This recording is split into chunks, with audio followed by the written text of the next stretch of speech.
Comentário fixado. Agora a gente pode começar a falar sobre a Primeira República do Brasil, também conhecida como República Velha, República Oligárquica, né? Tem diversos termos a depender da teoria que se usa para lê-la, né? Para discuti-la, né?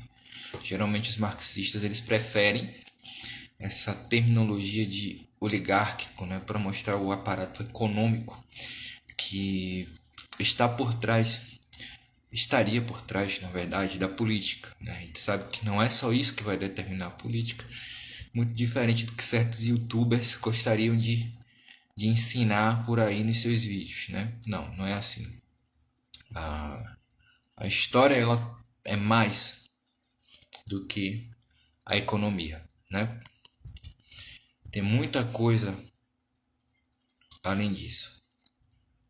Muita coisa mesmo.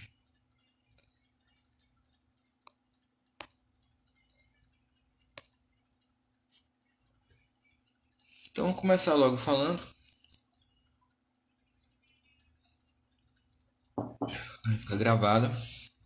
Enfim, vamos lá. Eu não vou entrar nos méritos sociais, nos méritos justamente econômicos.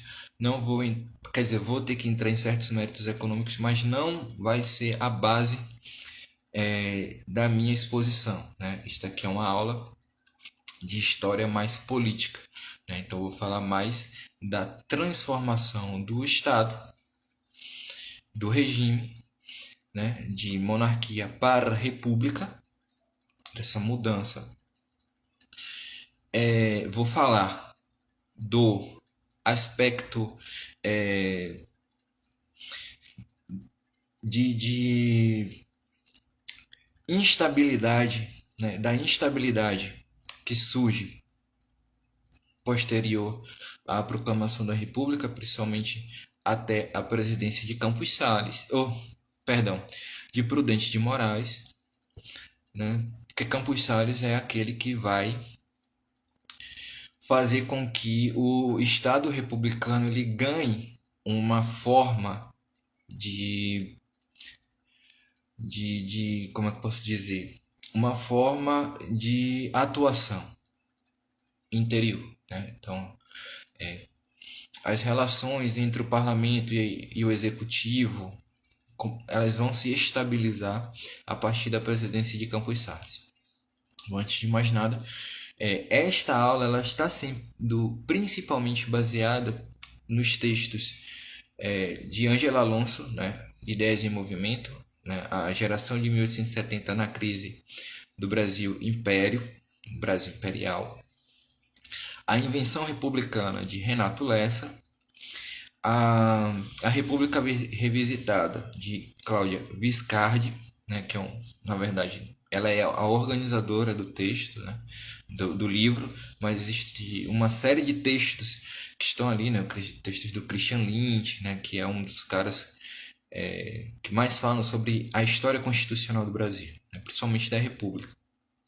É um bom historiador.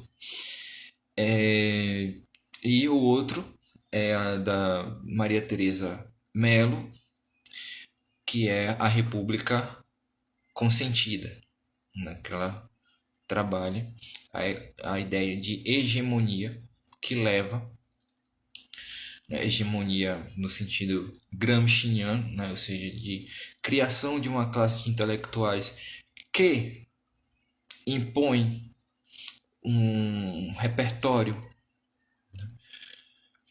na discussão pública.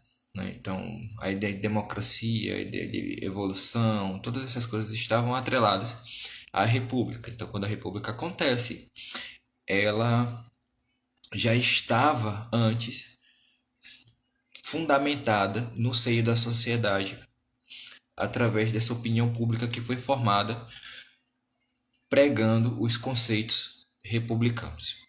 Tá? Simplesmente isso. Enfim.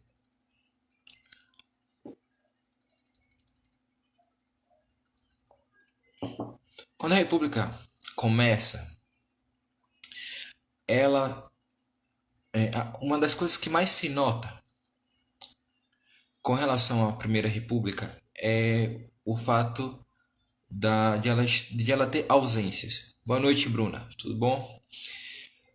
De ela ter ausências, ou seja, ausência de povo, ausência de uma liturgia entre de governo, né? Não se sabia ainda como é que seria essa república, né? Se ela seria um parlamento, se ela seria uma ditadura, porque os positivistas eles queriam uma ditadura. Eles pediram que se fizesse uma ditadura. Na verdade, eles vêm desde sempre pedindo que Dom Pedro II se fizesse o ditador do Brasil, né? Abdicasse de ser um imperador constitucional e se tornasse um ditador que produzisse as reformas sociais que eles tanto queriam, né? Principalmente a da escravidão, mas isso a gente vai falar mais lá para frente.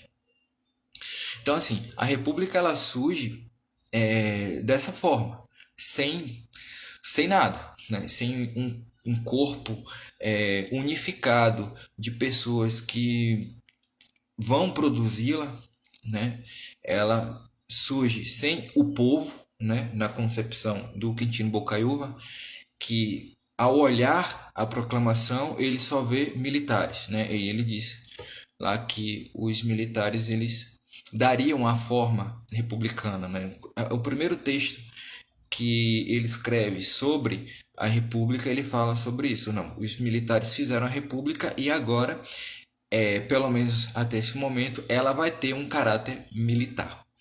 Então, não havia povo. O povo estava alheio à situação, estava bestializado. Essa questão do povo bestializado é repetido várias e várias vezes, né?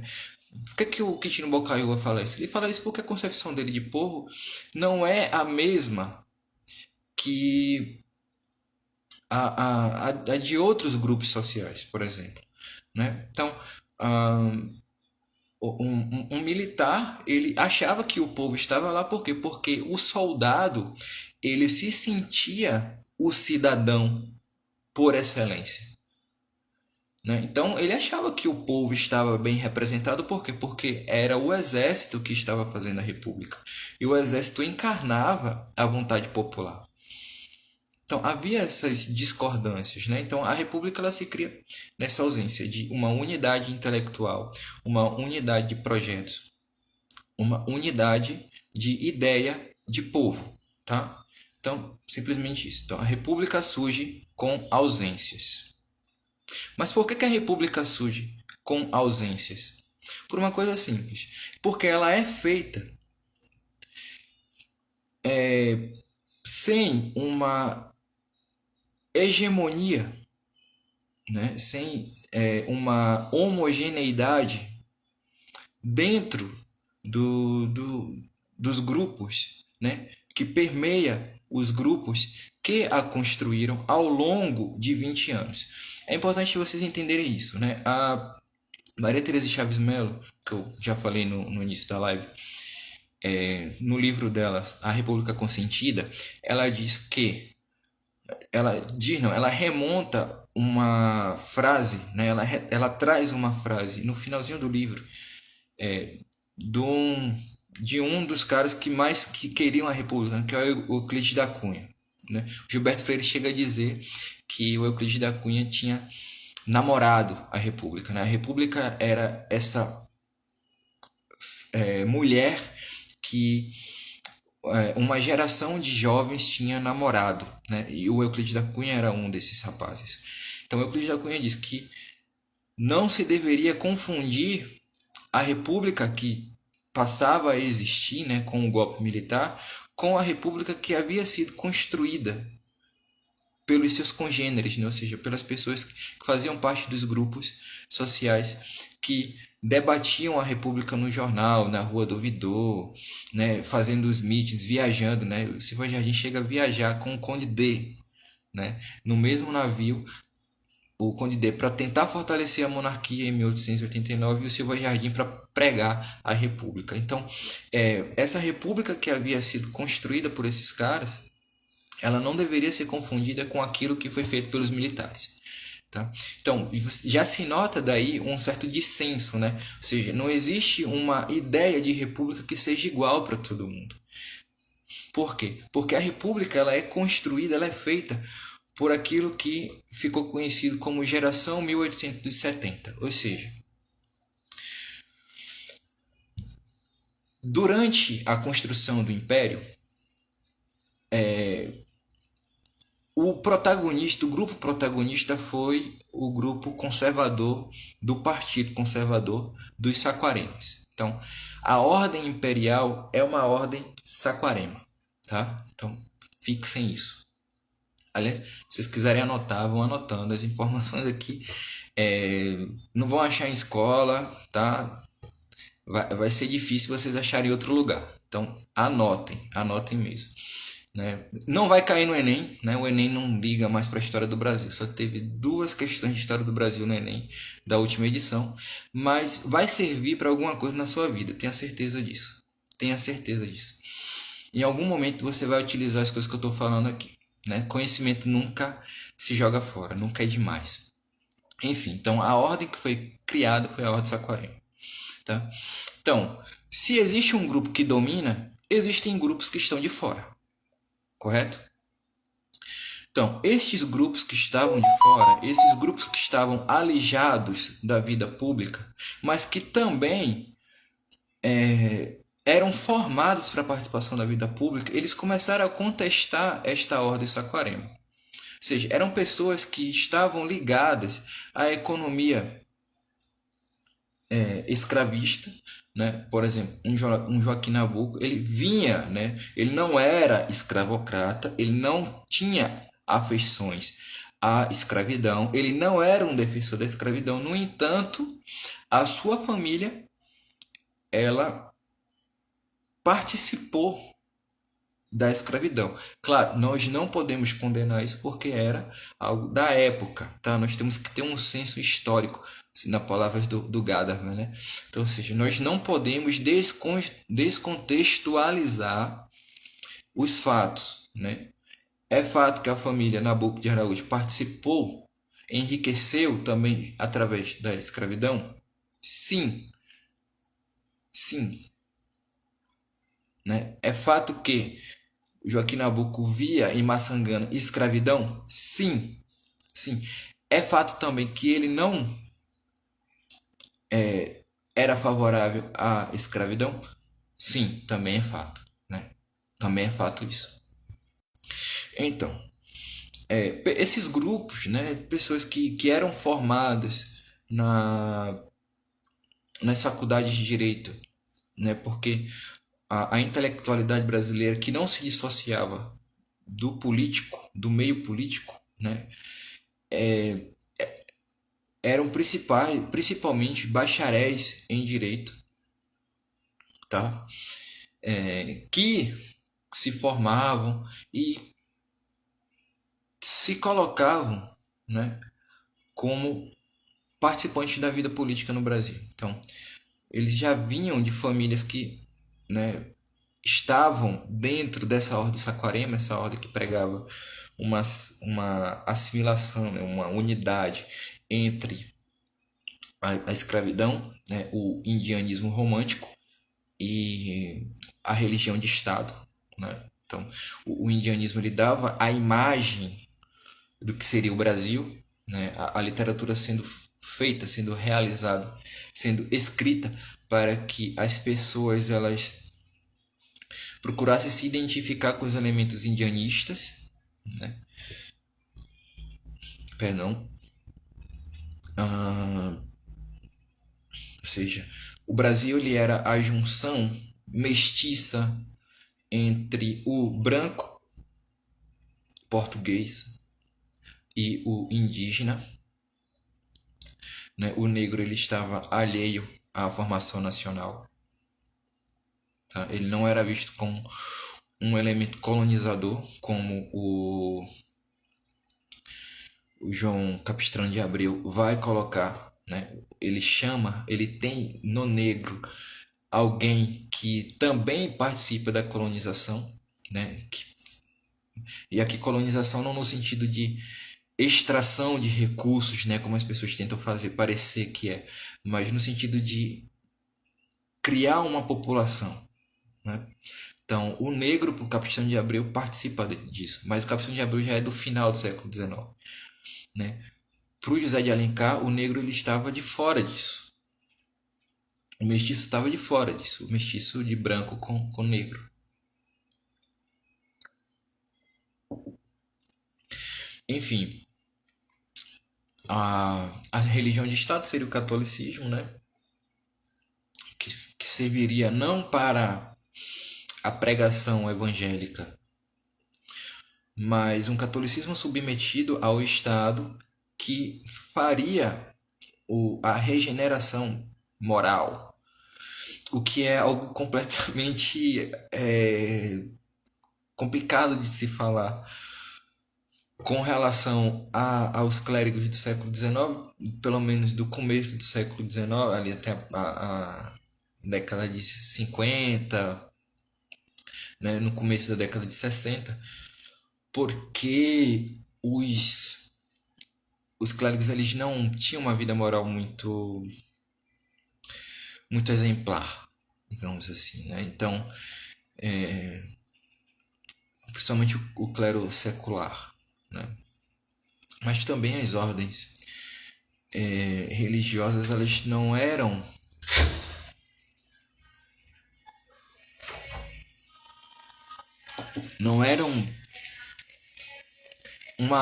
um lugar em que as pessoas para o qual as pessoas olhavam e falavam: ali vivem santos, tá? Ali vivem pessoas nas quais nós podemos nos inspirar, né? Como fonte de uma vida moral superior. Não, não era assim. Infelizmente não era assim, né? A Igreja Católica ela sofreu um bocado, né? Não vou entrar na questão da questão religiosa, né, que vai acontecer na década de 70 do século XIX, mas e nem entrar no mérito com relação a Pedro II, mas tratar principalmente de como as leis imperiais elas acabavam por retirar da Igreja Católica essa possibilidade de ela fazer com que na sociedade se infundisse uma forma de viver, né? Se criasse uma forma de viver que estivesse em condições de ser dita como adequada à vida evangélica, né? Infelizmente era assim que as coisas aconteciam, né? Porque o padre ele era mais um funcionário do Estado do que um pregador religioso, né? E tentaram acabar com o celibato, que, né, clérigos que participavam disso, como o Diogo Feijó, né, não é demérito para a igreja a gente falar uma coisa dessa, né, você que é católico como eu, não fique aflito por causa disso, né, infelizmente essas coisas aconteceram, mas ao mesmo tempo havia pessoas santas, né, pessoas que tentaram defender, né, a igreja desses absurdos como ah, Dom Romualdo, que foi o arcebispo da Bahia no começo do século XIX até 1860, que é quando ele morre. Ele foi um homem de grandíssima envergadura moral, né, desejoso de dar à Igreja Católica a identidade que ela tem com a Igreja Cristã, ou seja, não é como fenômeno, não é como fenomenologia, né? Ou seja, a Igreja se apresentar como aquilo que ela é. Tá? Dom Romualdo tentou fazer isso, procurou fazer isso, e o seu exemplo reverberou ao ponto de nós termos um Dom Vital, um Dom Macedo Costa, né? Entre tantos outros, um Dom Lacerda, e diversos clérigos que buscaram, né? Até pelo menos a década de 1960, ter uma vida que estivesse condizente com o seu caráter de padre católico, né?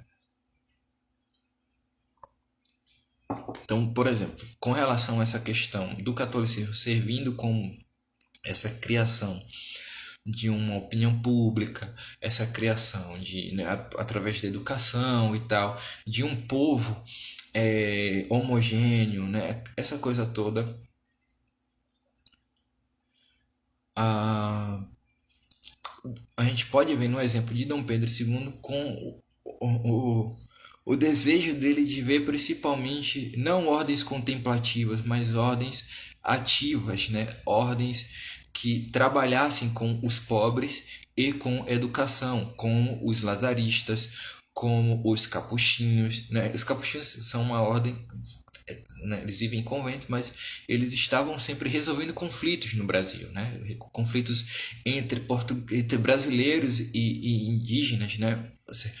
Eu separo as duas coisas não porque eu não os considero brasileiros, mas porque a mentalidade da época não considerava, não dava cidadania para os indígenas, né? Os indígenas estavam alijados da cidadania no Império. Aí, enfim, é... então existe o catolicismo de Estado, né? Dissociado entre de diversas formas, principalmente pelo uso do placê, né? Do beneplácito do imperador às bulas papais, em diversos aspectos disciplinares e tal, do catolicismo romano, né, do catolicismo em vida em Roma, do catolicismo pregado pelo Papa. Tudo isso é em questão de aparência, tá, gente? A igreja é a igreja, tá? Só para você depois não pensar aí que eu tô falando heresias. Mas enfim. E aí havia a questão da escravidão. A escravidão, ela não vai ser simplesmente a base econômica da sociedade, mas ela vai criar as relações sociais no Brasil, né? Muitas pessoas que eram contra a escravidão o eram por causa de uma razão nacional que buscava acabar com a escravidão por causa da criação de uma vida, como é que eu posso dizer? Por causa de um caráter deletério que a escravidão tinha. Então, a boa parte, tá? Claro que havia aqueles que eram contra a escravidão por princípios mesmo, né? Princípios filosóficos, princípios humanitários, princípios religiosos, né? Como o padre Augusto Canabaro, era um padre de Pelotas, né? Lá no Rio Grande do Sul. Enfim, a, então a escravidão ela vai fundamentar as nossas relações sociais, né? Então, é a Casa Grande e a Senzala que faz isso, né? Como vai colocar o Gilberto Freire. Então, a vida desgraçada, a vida miserável que os escravos viviam aqui, né?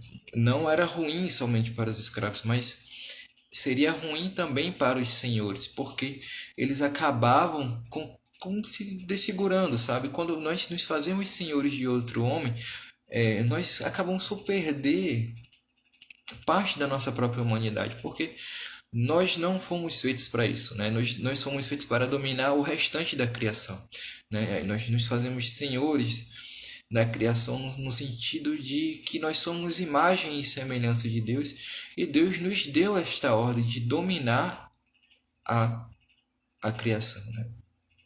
E aí domínio vem de dominus, que significa senhor em latim, né? Então, quando nós nos prendemos a uma instituição como a escravidão de pessoas, é, é ruim também para nós, né? Nós nos tornamos déspotas, nós nos tornamos violentos, né? Como vocês podem ver, o Brás Cubas. O que é o Brás Cubas? O Brás Cubas é a imagem do brasileiro que vive essa relação de escravidão em que a é sempre o mais forte destruindo o mais fraco, né? Às vezes não é uma questão de ser realmente mais fraco, mas de estar numa situação de maior fraqueza, né? Não é uma fraqueza física, mas é uma fraqueza de situação, né? Ou seja, estar numa situação de inferioridade. E aí nós aplicamos aqueles que estão em situação de superioridade acabam aplicando uma violência, uma desproporção que leva o Jorge Amado, por exemplo, a dizer que o Paulo de Vivo por não o país do carnaval só se sinta brasileiro quando ele vai para o carnaval ou então quando ele bate na sua esposa. Então, assim, o brasileiro ele vai ser formado através disso, né? Então, a escravidão estava aí presente como economia, mas também como criadora das relações sociais. Uma parcela das relações sociais é criada pela escravidão, certo? Então, essa ordem Saquarema, ela vai deixar indivíduos de fora dela. E aí, a partir de 1870, existe uma crise intra-elite no Brasil, né? Vai haver os conservadores moderados que vão querer com que as reformas sociais aconteçam, né?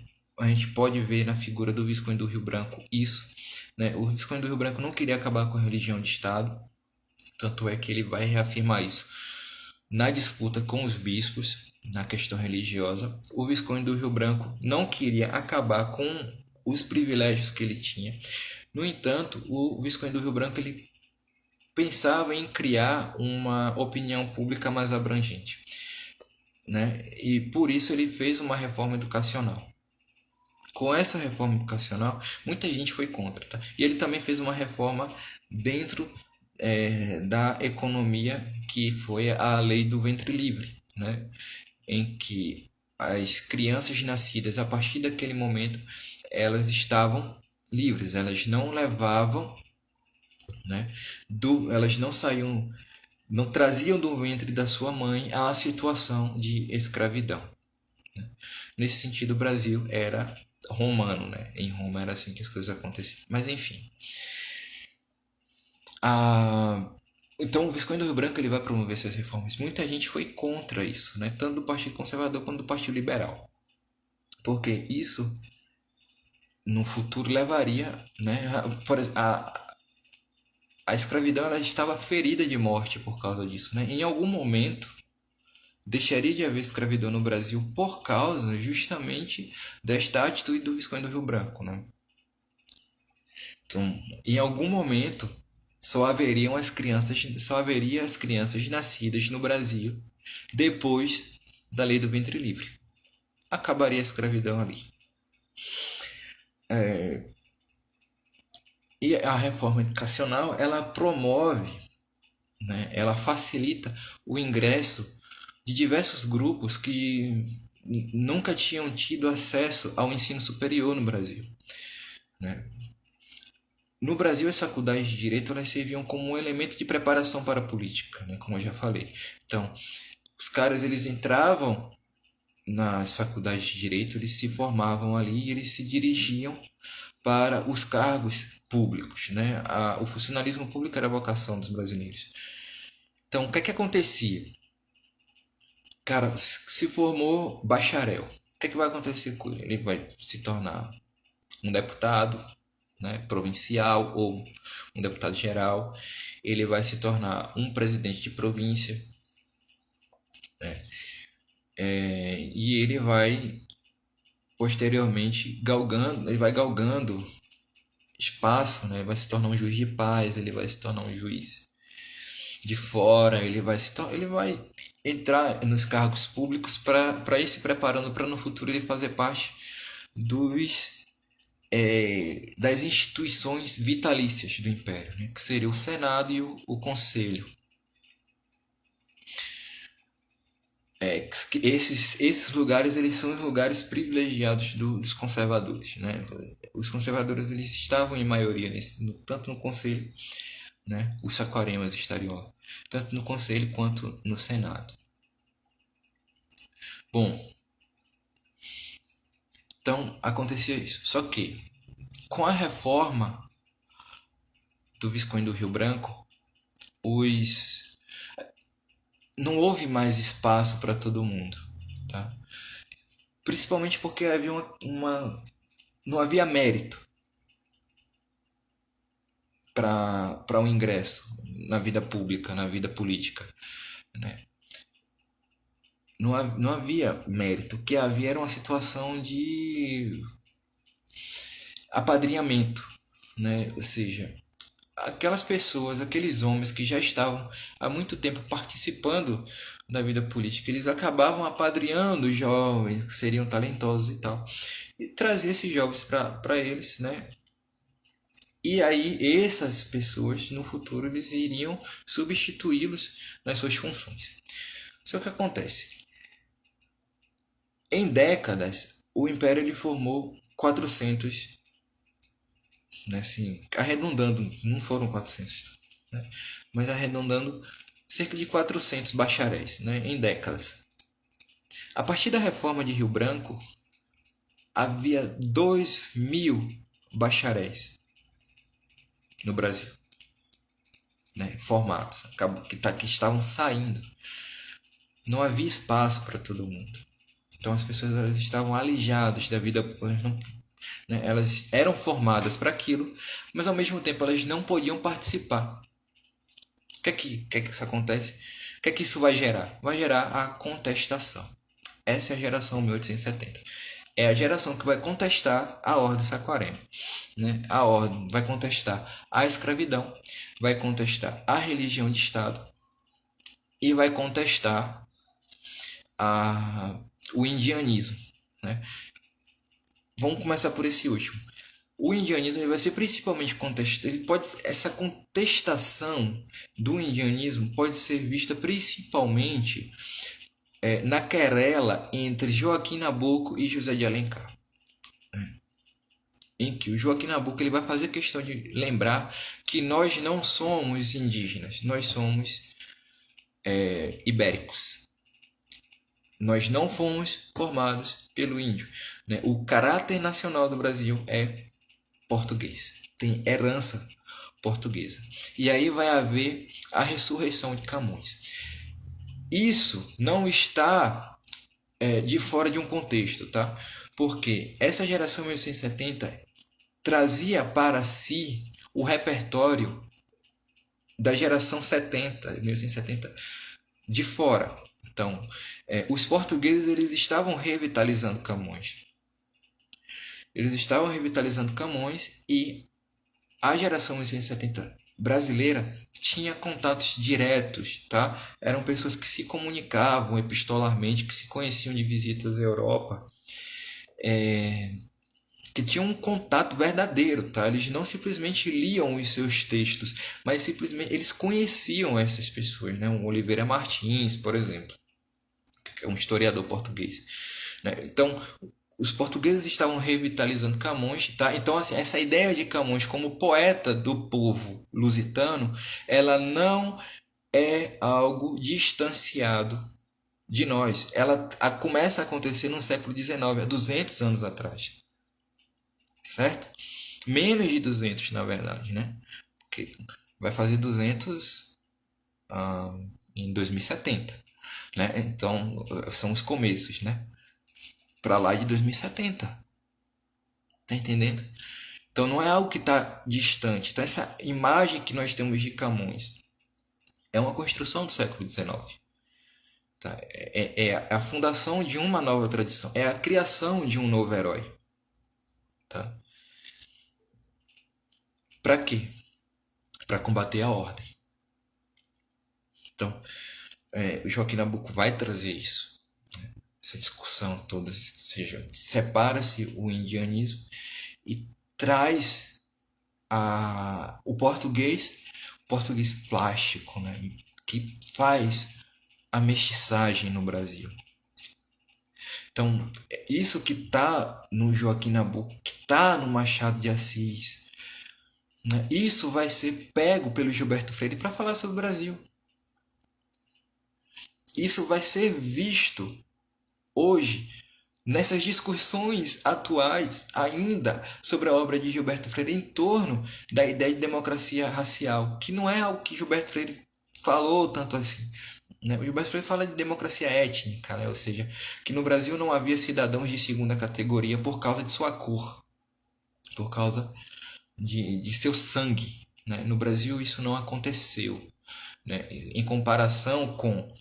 Por isso, em comparação com outras sociedades que viveram o processo de escravização, que viveram o processo de escravidão como base social e econômica, o Brasil estaria mais avançado com relação a certa democracia étnica. Tá? É isso que o Gilberto Freire fala. Tá? Não é essa coisa que, para o Gilberto Freire, o negro vivia um período idílico durante a escravidão. Não é isso que ele está falando, tá? Ele compara, ele faz comparações, tá? Isso é importante de ser falado porque as habilidades históricas, uma das habilidades históricas que as pessoas deveriam ter ao sair do ensino fundamental, né, quando elas vão chegar ao ensino médio, seria a de conseguir fazer relação comparativa, tá? Então, as pessoas não conseguem fazer isso na universidade. Isso é terrível. É só abrindo esse parêntese, né? Então, o Gilberto Freire faz a comparação. O Gilberto Freire, quando ele vai falar em Ordem e Progresso, por exemplo, que a situação do negro ela piorou depois da abolição, é porque ele está comparando o abandono que o negro teve do Estado, né, e das demais instituições sociais, com relação a uma série de cuidados que havia nas fazendas. Não é que a coisa era boa, a questão é que o cara tinha uma alimentação de qualidade, né?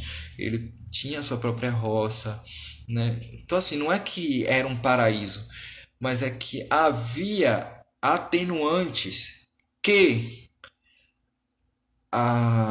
o que veio depois da abolição e não a abolição, né?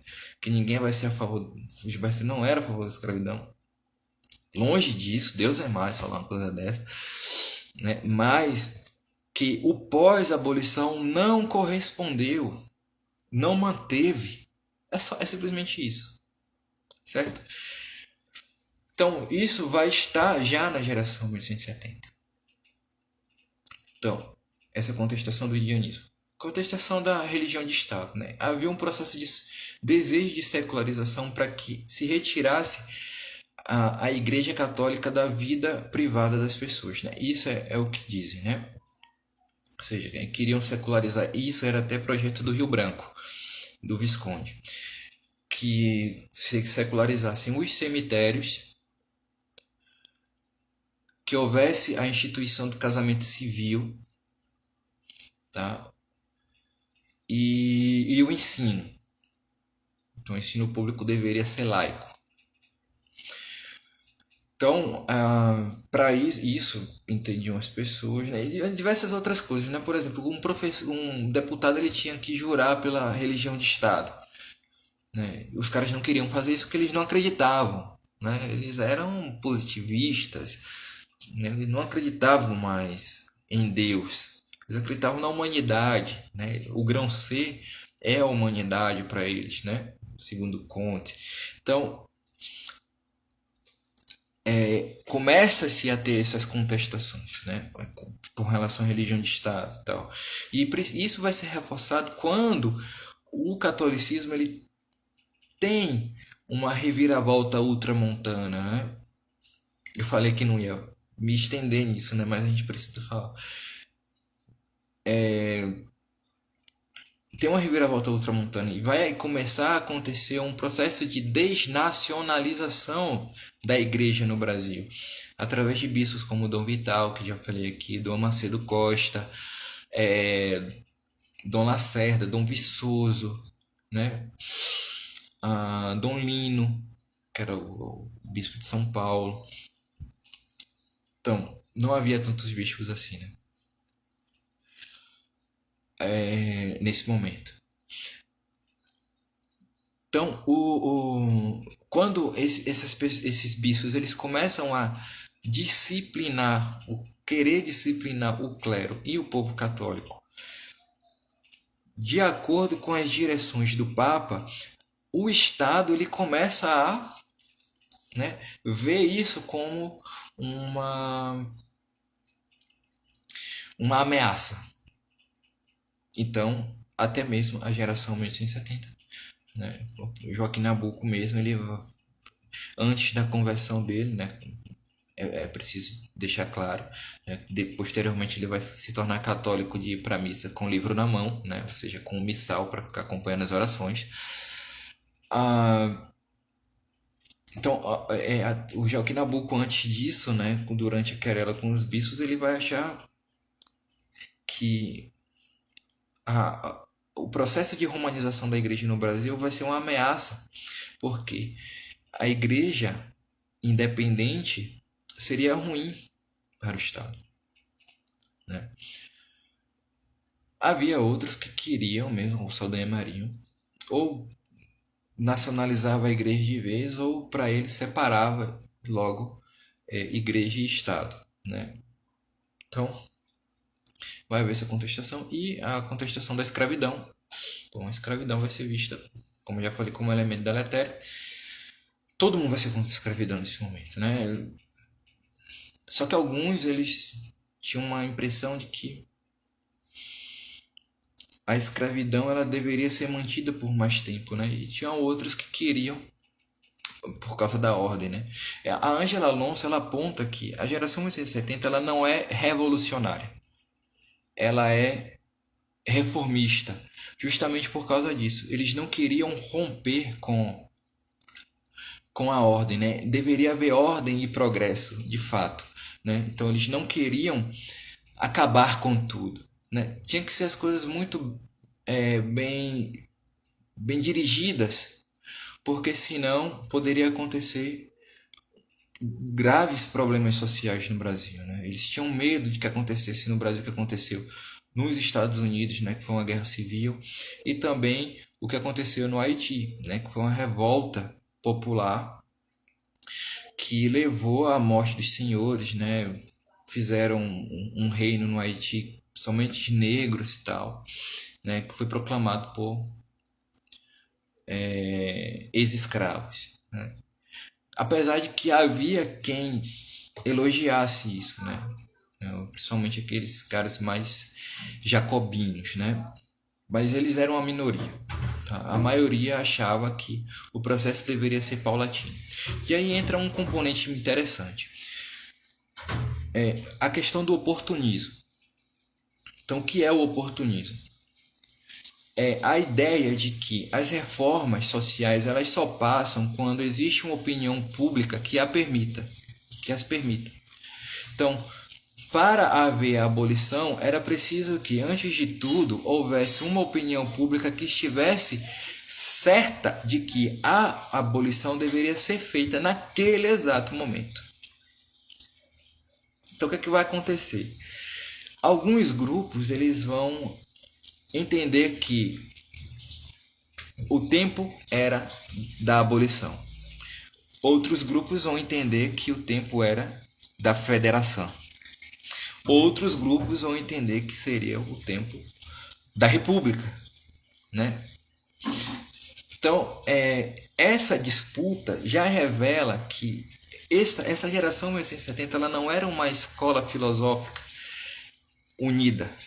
Ela não era nenhuma escola filosófica. Não havia escolas filosóficas no seio da geração 1870. Muito pelo contrário.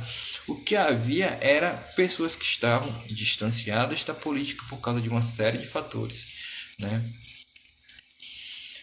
Que a gente pode se alongar muito aqui para falar, e eu não pretendo, porque eu não quero que essa live fique muito grande, porque senão ninguém mais vai assistir quando ela ficar gravada.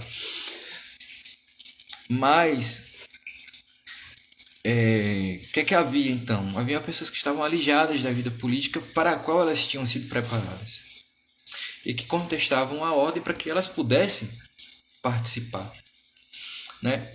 Então não havia escolas filosóficas. O repertório que era trazido era um repertório adequado justamente para a crítica da ordem Saquarema. Tanto é que ninguém se aproxima do marxismo. O marxismo já existia, eles conheciam o marxismo. Eles tinham ideia do que era o marxismo, mas ninguém se torna socialista. Por quê? Porque não era interessante. Porque o marxismo faria uma revolução não de elite, mas é uma revolução popular, como era pregado, né? Então, o interessante para eles era que eles se constituíssem como elite diretora das reformas sociais. Então, mas havia pensamentos muito diferentes ali. Tá? Havia os novos liberais, que eram jovens, né? O Joaquim Nabuco, o Rui Barbosa, né? O André Rebouças, pessoas que estavam ligadas ao Partido Liberal, mas que não estavam de acordo com a forma como o Partido Liberal vinha sendo tratado, tanto pela Ordem Saquarema, né, da qual também o Partido Liberal era simplesmente um coadjuvante, mas principalmente como o Partido Liberal estava levando as coisas, né, as reformas sociais que deveriam ser feitas. Por exemplo, a reforma eleitoral que foi promovida pela Lei Saraiva, né, de 1881, foi uma lei que foi mal vista. Por quê? Porque ela tirava dos analfabetos o voto. E não só isso, ela falava somente no censo, né, na questão do censitarismo que havia no Império, né, ela falava simplesmente de renda e não de salários. Então, quem é que podia ficar ali? Né? Quem já estava e não havia espaço para os profissionais liberais, para os médicos, para os professores, né? Tanto é que os componentes, os grupos sociais que compõem a geração de 60 são esses caras, né? São profissionais liberais, são advogados, são, veja que advogado é diferente de bacharel, tá? Então são realmente pessoas que estavam com os seus escritórios de advocacia abertos, né? Eram profissionais liberais. Eram os médicos que tinham seus consultórios abertos, eram os professores e tal, né? Então,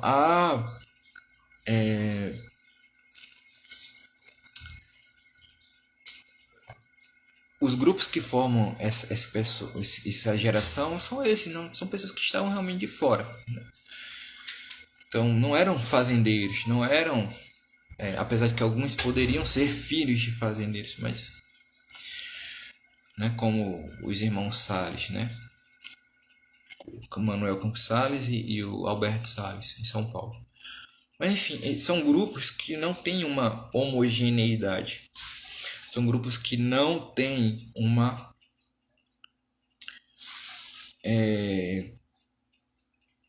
pensamento igual, né? Então, o pessoal de São Paulo, né?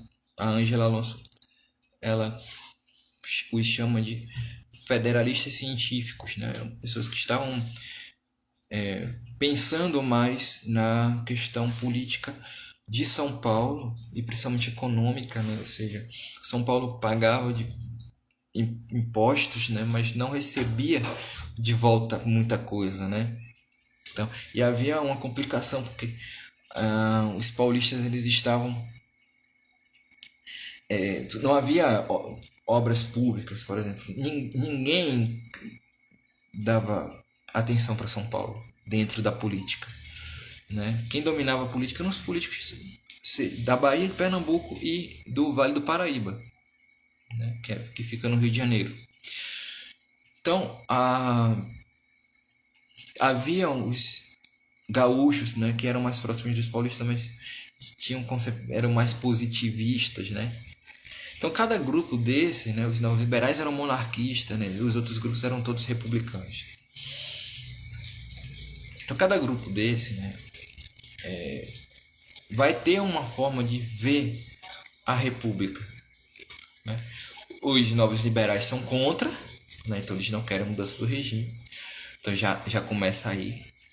Os positivistas eles veem a república como uma necessidade de ditadura, né? Existem os federalistas, né, que querem autonomia para as províncias.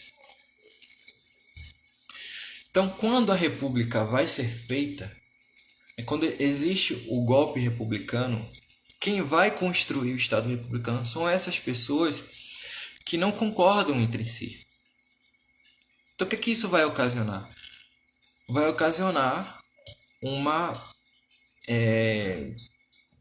desordem, digamos assim, né? O José Murilo de Carvalho ele tem um livro chamado A Construção da Ordem, que mostra como a homogeneidade na elite imperial leva a ordem social, social não, perdão, a ordem política. Então, há uma homogeneidade ideológica e uma homogeneidade social, né? Os caras vinham da mesma classe e aprendiam as mesmas coisas nos mesmos lugares. Isso vai acontecer pelo menos até 1880. 1870, 1880, né? Existe uma centralização, não somente ideológica, mas também geográfica, né? Porque no começo do Império os caras iam estudar em Coimbra, e quando aqui no Brasil começa a ter faculdade de Direito, eles vão estudar ou no Largo de São Francisco, né, lá em São Paulo, ou no Recife, né? Então, havia essa homogeneidade. Com a República não tem homogeneidade. Então, você não tem nenhuma concepção de povo que é igual, tá? E aí, o que acontece? Obviamente, os anos entrópicos, ou seja, os anos que vão da proclamação da República até a institucionalização de uma liturgia política, de uma participação política, porque grupos mesmos estarão alijados também da ordem política da República, o que vai haver é disputas, e disputas muito graves, ao ponto de haver, por exemplo, uma revolta da Armada, uma revolta de Canudos, né? Ao ponto de haver uma... Como é que eu posso... Teve mais, né? A revolta do Condestado, né? Ou seja, diversas, né? A tentativa de assassinato de Prudente de Moraes, né? Diversas disputas políticas de grupos que são diferentes. E tudo isso vai ocasionar o quê? Dissensos, né? Então, quando a República começa, isso já se nota nas discussões em torno, por exemplo, do federalismo. Quase todos, não são quase todos, até os positivistas, eles eram a favor de uma autonomia para os estados. Só que o Rui Barbosa pensava que a autonomia deveria ser menor com relação ao pensamento do Campos Salles. O Campos Salles pensava que o federalismo brasileiro deveria ser do tipo americano de antes de Lincoln. E o Barbosa achava que o presidente deveria um papel muito maior no direcionamento político brasileiro, né? E cujo exemplo seria os Estados Unidos depois da Guerra de Secessão, né? Depois de Lincoln. Então, quando os caras estão discutindo a Constituição Brasileira de 1891, já havia esse dissenso, já havia essa amostra dessa não homogeneidade, né? Dessa heterogeneidade dos caras que construíram o Estado republicano. E aí, isso vai levar a complicações, né? Porque, como eu falei, teve a revolta da Armada, né? Antes, o presidente Deodoro da Fonseca, ele renuncia, né? Ele sai da vida política, ele morre logo também, né? Se eu não me engano, Deodoro morreu em 1992, mesmo, né? Assim que, um pouquinho depois de ele renunciar, ele morre. E o Floriano Peixoto, que não deveria ter assumido, mas ele assume, né? Dali a gente já nota como é a tradição brasileira de inconstitucionalidades, né? Que deveria haver novas eleições, mas ele não se importou com isso. Bom, ele vai enfrentar a revolta armada, vai pacificar a República e no parlamento vai haver um grupo que vai lhe dar sustentação para isso, né? Os caras eles formam o primeiro partido nacional, porque antes da proclamação da República, os partidos republicanos eles eram provinciais, tá? Então vai haver e isso continua nos 3 primeiros anos da República, né? A partir de 1993 é que vai haver a formação do PRF, que é o Partido Republicano Federal, em que o principal nome vai ser o Francisco Glicério. E o Glicério ele vai ser um florianista, né, que depois vai ser conhecido como jacobinistas, né, que seriam os elementos positivistas da República. Então, o Glicério ele vai ser o presidente do PRF e ele vai ser o cara que vai conduzir tudo, né, porque o parlamento vai criar diversos entraves. Ele vai dar sustentação para o Floriano, mas quando o Floriano sai e vem o Prudente de Moraes, vai haver esse grupo que não gosta do Prudente de Moraes, que é florianista. E eles são a maioria no parlamento. E aí a gente nota que nada passa, nada passa. Então, como esses caras eles chegam ao parlamento porque existem fraudes, né, no voto nos seus respectivos estados, o Prudente de Moraes ele sempre quis mexer no artigo da Constituição que permitia a intervenção. Então ele estava sempre querendo intervir nos estados por causa disso, para evitar que as pessoas que não fossem do grupo político dele chegassem ao poder, né? Então, um exemplo é ele queria quebrar as pernas do PRF, né, para que ele tivesse governabilidade e aí houvesse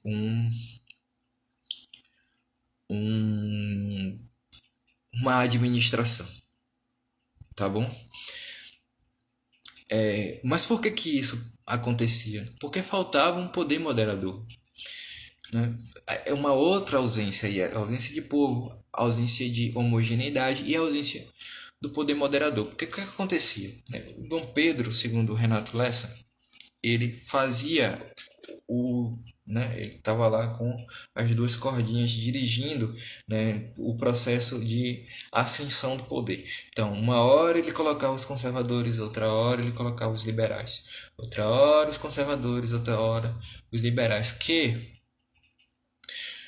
ao chegar, né, ao gabinete, o partido ele com a queda da Câmara Baixa, né, que era a Câmara dos Deputados Gerais, eles organizavam as novas eleições e aí só chegava quem tivesse no bolo, né? Quem fosse do grupo político que estava no poder.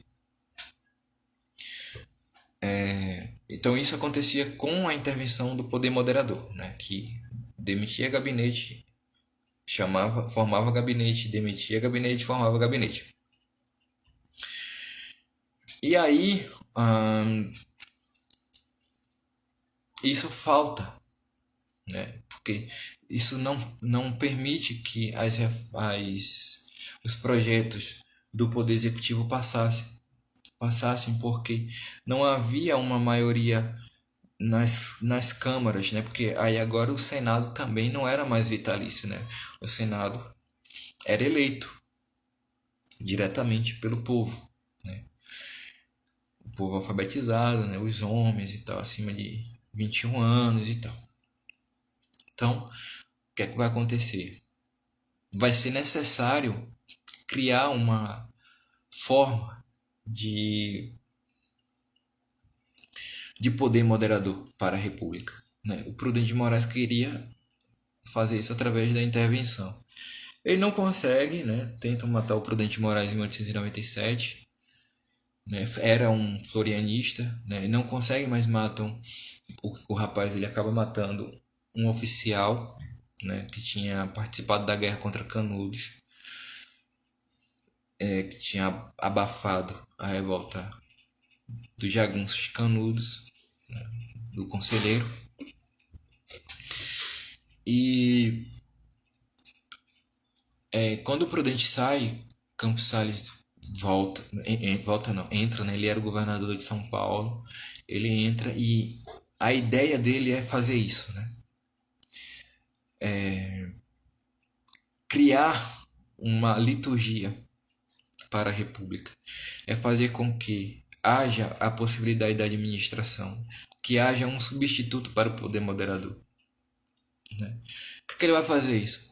Como é que ele vai fazer isso? Eliminando as discussões políticas através de uma homogeneização da Câmara.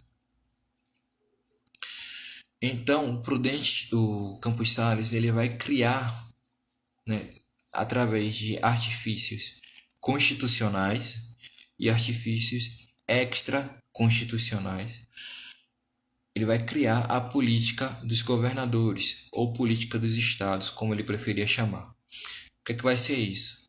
Ele vai conversar com os governadores para que eles entendessem que era necessário fazer chegar ao parlamento somente aqueles que estivessem por dentro da ótica do Campos Salles, né? Ele vai formar um ministério muito técnico, né? Não é um ministério político. Lembra até um pouco a formação dos ministérios do Bolsonaro, né? Que não eram, pelo menos os primeiros ministérios, não eram ministérios feitos por politicagem, né?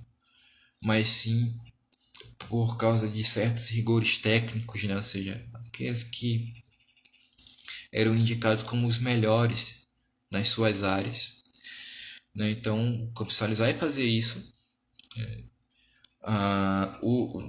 e vai entrar num acordo com os governadores para que as eleições realizadas nos estados levem para o Rio de Janeiro, somente para o Distrito Federal, no caso, que era o Rio de Janeiro, somente aqueles que estivessem de acordo com o projeto político desse grupo, né? Então ele vai chegar, por exemplo, com Luiz Viana, que era o presidente do estado da Bahia, né? Luiz Viana, ele vai conversar, olha, tá entendendo o que é que eu quero que você faça? É que você aí lide com essa situação. Disputem entre vocês, né? Mas quando você chegar ao poder, você só traz para cá gente nossa, né? Ou seja, ele vai afastar do Rio de Janeiro essas disputas políticas para que haja a tal da governabilidade. Dá certo, né? E a República vai viver isso até a eleição de Washington Luiz. Então, o governo de Washington Luiz, a República vai ser assim, né? O sucessor imediato do Campos Salles vai ser também um presidente paulista, né? O Rodrigues Alves. Vai haver uma certa alternância entre presidentes mineiros e paulistas, que vai ser chamada de política do café com leite, mas isso era uma instituição muito frágil. Em 1910 mesmo, ela vai ser quebrada, né? Por exemplo, com as disputas entre o Rui Barbosa e o Marechal Hermes da Fonseca, que vai ser o sobrinho do Deodoro, né? O pai dele também era chamado Hermes, né? O pai do Hermes da Fonseca era Hermes também, e o Hermes da Fonseca vai ser eleito presidente, né? Então, foi a campanha civilista do Rui Barbosa, em que a pena do advogado e da lei estava contra a espada do militar, e que estava imediatamente ligado à ideia de ditadura, né? Porque o Brasil já tinha passado por uma ditadura militar nos primeiros anos da República, né? Nunca houve militares tão participantes da vida política do Brasil, né? No Império eles eram a minoria e foram poucos. aqueles que chegaram, como o Duque de Caxias, à presidência de gabinetes. Enfim, eles romperam, né? Não houve política do café com leite aí. O Rui Barbosa era baiano, o Hermes da Fonseca era um representante do Rio de Janeiro. Então não tinha essa instituição política café com leite, sabe? Isso é mais um mito que foi criado, né? Não, era a coisa mais frágil do mundo, né? Os paulistas nunca gostaram dos mineiros, né? Tanto é que quando o Washington Luiz ele faz de tudo para que o presidente do estado de São Paulo chegue à presidência, né? Que foi o Júlio Prestes, chegasse e chega mesmo, ele foi realmente eleito, né, para a presidência. O que ele está tentando evitar é que a ordem que Campos Salles instituiu fosse dissolvida. Por quê? Né? Ela já estava tendo sinais de deterioração, né? Ou seja, já estava entrando em decadência a forma do ah, do Estado republicano se impor, como o Campos Salles criou, né? A política dos governadores estava sendo destruída, dilacerada. E aí os mineiros estavam fazendo. Os mineiros eles estavam. Se houver alguém de Minas aí, por favor, não fique triste pelas críticas. Mas o que os mineiros estavam fazendo era tirar proveito do Estado federal, da União, para o Estado de Minas Gerais. Aquilo que os paulistas são acusados de ter feito, foram os mineiros que fizeram, tá? Ou seja, os caras cresciam os próprios recursos através da participação na União. Os caras dominavam a política. Quando eles chegavam, né, Minas Gerais tinha a maior bancada do, do parlamento, então só passava o que eles queriam, sabe? Então, quando eles começaram a sair da ideia que Campos Salles instituiu, né? Ou seja, quando os meios extraconstitucionais eles começaram a perder valor por causa dessa atitude dos grupos mineiros, aí o Washington Luiz ele quis fazer com que eles também não tivessem o poder executivo, né? Então isso vai gerar uma crise, os mineiros com os gaúchos, se eu não me engano, com os baianos também, com outros estados, né? Eles vão formar a Aliança Libertadora Nacional, a ALN, e um dos líderes dessa aliança vai ser o candidato que tinha perdido as eleições, que perde as eleições, né? Getúlio Vargas, que tinha como... Aliás, eu acho que não era Bahia, era Paraíba. As eleições, perderam as eleições, e o vice na chapa do Getúlio Vargas era o João Pessoa. O João Pessoa ele vai ser assassinado. Isso vai servir de desculpa para o Vargas dar o golpe de Estado, né? Enfim, mas dizem também, no Renato Lessa ele diz também que o Vargas ele estava ele estava tentando, né? Os paulistas e esse outro grupo, eles estavam a seu modo tentando eles próprios reformar, revitalizar a política criada por Campos Salles. Só que cada um trazendo para si os seus interesses, né? Então os paulistas eles fizeram de tudo para manter o presidente como alguém de São Paulo, mas, né, por causa do golpe eles não conseguiram, né? Conseguiram por meio dos votos, né? Muitas vezes até fraudulentos, muitas vezes não, a gente sabe que havia muita fraude, não acredito em eleições sem fraudes. É simples. Né? Para mim sempre vai ter fraude. Seja a menorzinha, seja a grandona, né? Ou seja o cara que está cometendo pequenos delitos eleitorais, seja aquele que está comprando toda a máquina para se utilizando de toda a máquina para poder ser eleito. Mas enfim, então é isso. Então vai vir o golpe de Vargas e aí o que, é que vai acontecer? Vargas vai ficar lá no poder durante 15 anos, né? Só sai em 45, né? Os primeiros anos são anos que ele, os primeiros 2 anos são anos que promete uma constituição. Os 2 anos seguintes, né, de 32 a 34, são o período em que existe a elaboração da Constituição. Em 34 é o período constitucional do governo varguista, até 37, que ele instaura o Estado Novo, e aí dessa forma se constitui realmente uma ditadura constitucional, porque em 37 havia Constituição. Né?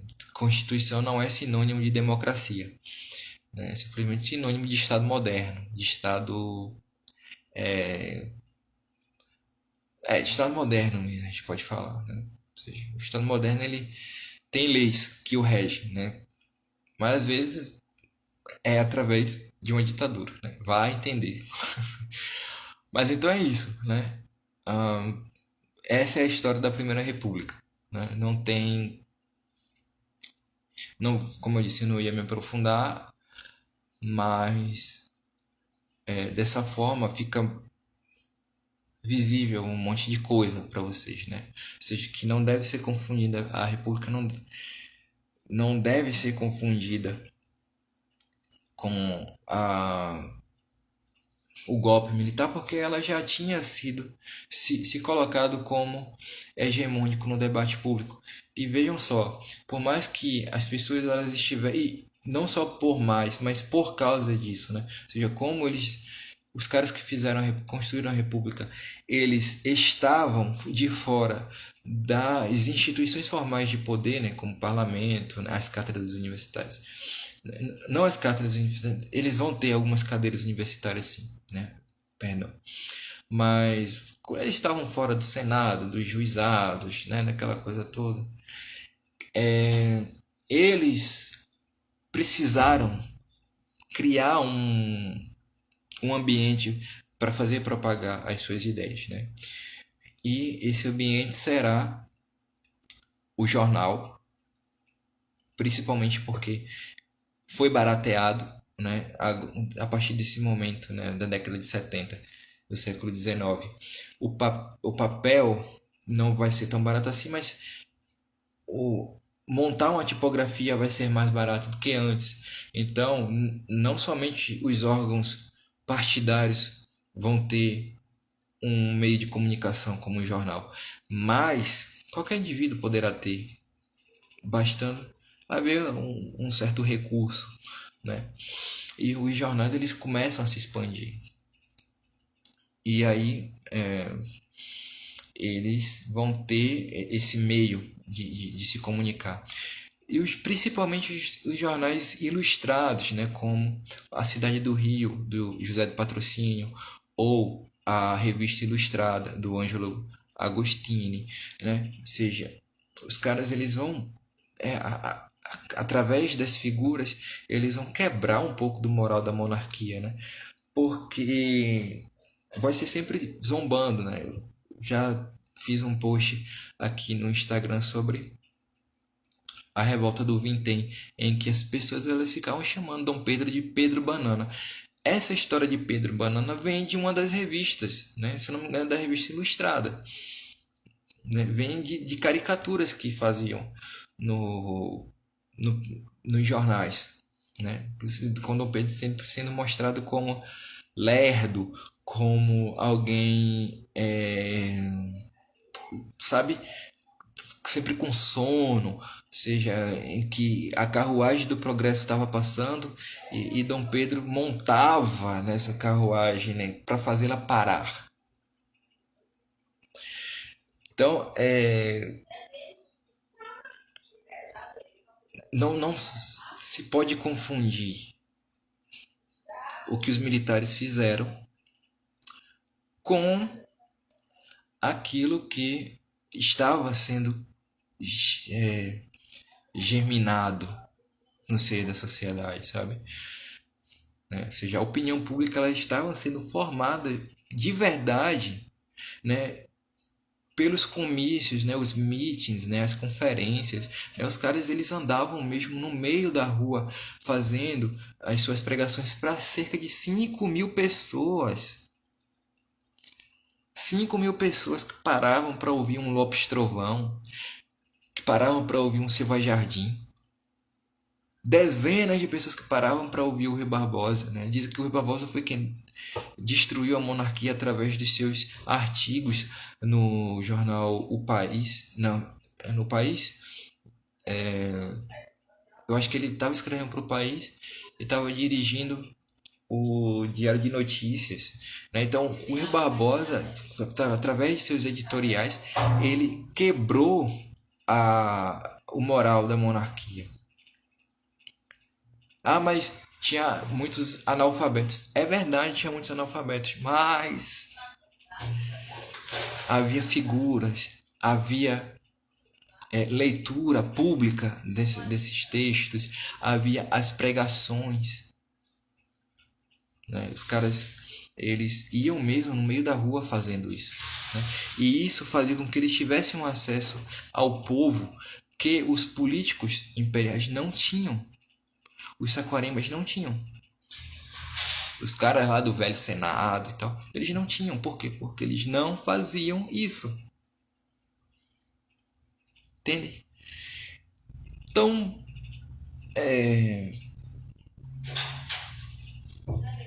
é isso. Espero ter contribuído. Compartilhe e aquele abraço. Muito obrigado a você que ficou até o final, né? Sei que quase 1h20, mas acredito que deu para sintetizar bem o que foi que aconteceu, né? Então é isso. Um abraço, pessoal.